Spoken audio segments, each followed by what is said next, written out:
এই বন্ধ কারখানা খুলে দে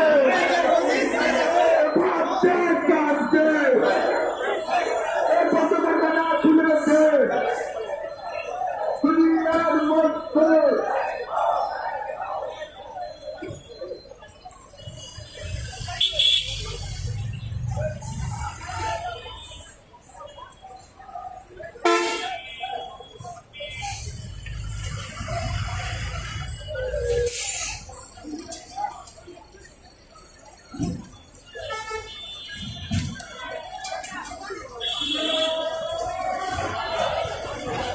দুনিয়ার মধ্যে এক ভাই লড়াই করে আমাদের দাবি